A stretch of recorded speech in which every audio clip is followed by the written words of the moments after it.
Hello and welcome. Today we're going to discuss maneuvering HD grid in the left atrium using a FlexCath sheath. The patient presents to Dr. Matiku recently being referred for treatment of paroxysmal atrial fibrillation.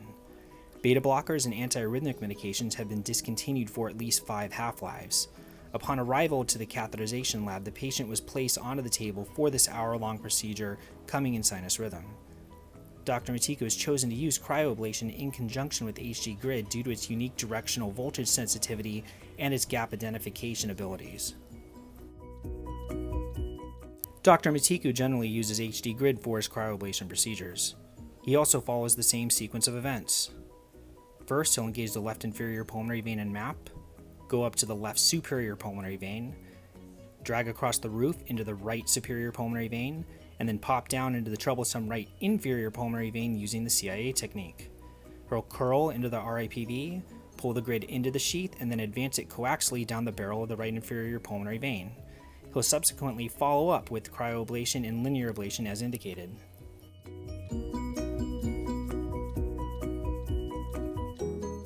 Generally, when the catheter system is placed into the left atrium, it'll either be in the left superior or inferior pulmonary vein. If the catheter system is in the appendage, make sure you clock posterior to bring the system posterior and then deflect to gain access to the left inferior ostium. Once you're in the left inferior ostium, deflect the FlexCath. This will help you define the carina. Pull the HD grid into the sheath while clocking posterior. This will drop the system posterior. In the LIPV, deflect the FlexCath and pull the HD grid into the sheath.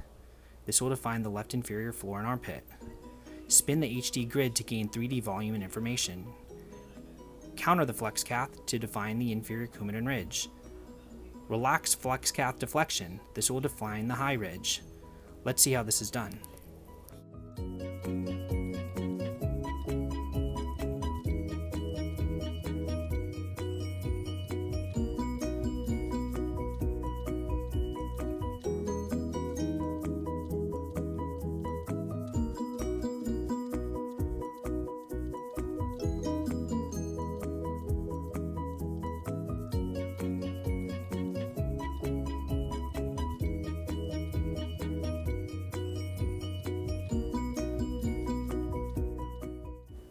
To disengage the left inferior pulmonary vein and select the left superior pulmonary vein, Dr. Matiku follows a standard maneuver set. He'll advance the FlexCath into the left inferior pulmonary vein, he'll deflect the FlexCath down, and he will counter the FlexCath to disengage the left inferior pulmonary vein. Once the left superior pulmonary vein is selected, he will advance the HD grid into the left superior pulmonary vein to map.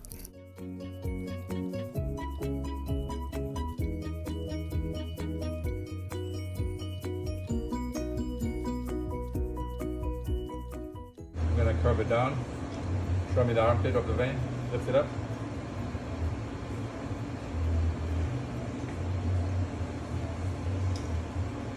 Show me a ridge.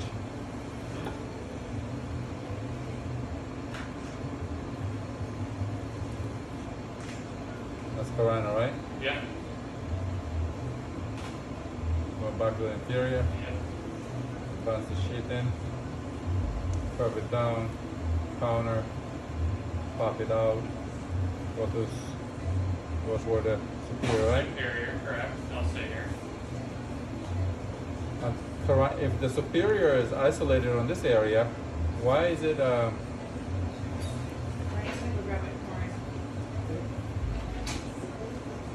there? Show me a little more. Show me roof. Or posterior, yep. So I think we isolated. Did we have isolated firing in the left upper? Yeah, we did. We did. That's interesting. But There's some like residual voltage there. It looks like maybe in the posterior carina. I'm not sure. I don't know what that is. This looks like maybe the vein sleeve is so thick and deep.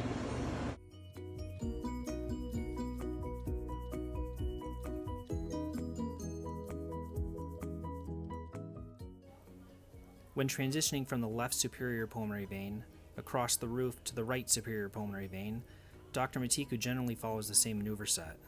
First, he'll deflect the FlexCath, and then he'll slightly clock. The actual action that will cause them to transit across the roof is pulling the HD grid back, and then it will slowly glide towards the ostium of the right superior pulmonary vein. Once you're in this ostium, go ahead and advance your HD grid to get some distal purchase. If you have trouble getting into the right superior pulmonary vein and your grid is deflected, pull your grid back into your sheath. That will reorient it coaxially down the barrel of your target right superior pulmonary vein and go ahead and advance. Looks like the vein we isolated, but we got a good demarcation. Or maybe the sleeve starts there. I don't know.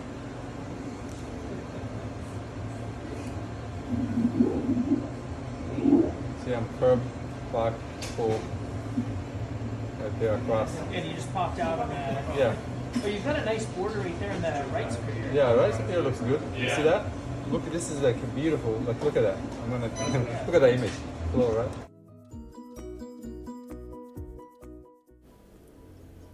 Transitioning from the left atrial roof to the right superior pulmonary vein is generally easy.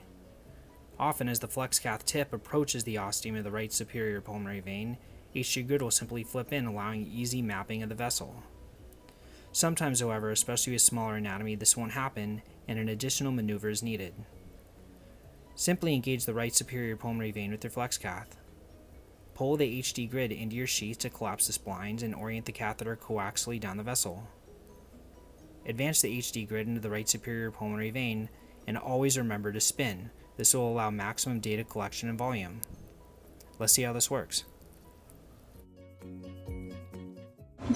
You know what I would do now? I'll pull this guy back. Look Okay. at this. So I'm gonna pull you, this so you guy. withdraw the HD Withdraw grid. the HD, Okay.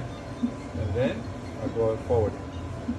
Gotcha. So it's kind of collapses it, reorients it in the sheath, and then you advance the HD grid system. Yep, exactly.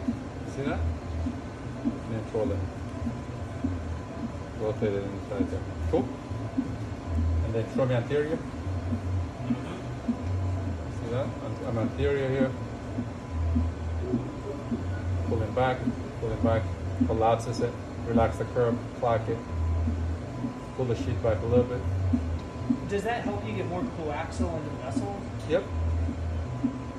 See that? Right there? Anterior. Can we turn off the baby monitor, please? Debbie, Yeah, you turn off the baby monitor? yes, I can. So that's the roof, right? And I'm gonna, Yep, through. yep, I'm gonna curve, I can see it. Up top. go to the superior. That's silence. Right there, right? Mine superior. Yep, right at the off. Okay, right there. I'm gonna do this curve, clock it. They're coaxial, right? Transitioning from the right superior pulmonary vein to the right inferior pulmonary vein can sometimes be tricky. This is especially compounded based off of the transeptal puncture site. Make sure the FlexCath tip is in your RSPV ostium. Pull the HD grid back until the shaft electrodes are in the sheath, but keep your paddle deployed. Pull the entire system back, deflect down, and counter. Let the HD grid flip into the RAPV. Spin the HD grid for volume and extra data collection. You have to be coaxial for it to go to the inferior. You see the Okay. coaxiality?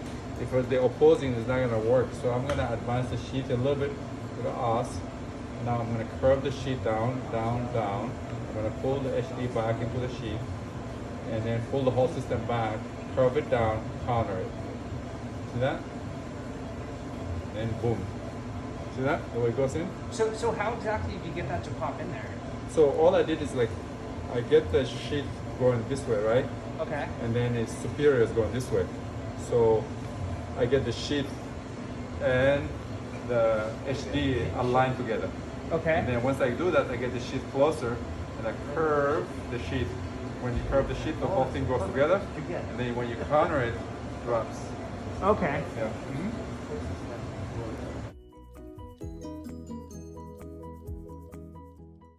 Transitioning from the right superior pulmonary vein to the right inferior pulmonary vein can sometimes present a challenge in some patients. Just remember, you must be coaxial to optimally pull the system into the right inferior. The HD grid will not flip into small right inferiors when the paddle is perpendicular to the ostium. but it will help you seat the system coaxially in the antrum. When the sheath tip is in the right inferior ostium, pull the perpendicular HD grid into the sheath to collapse it and coaxially orient it down the barrel of the right inferior, then advance. When dragging the FlexCath sheath inferior, make sure the HD grid paddle is always out leading the sheath.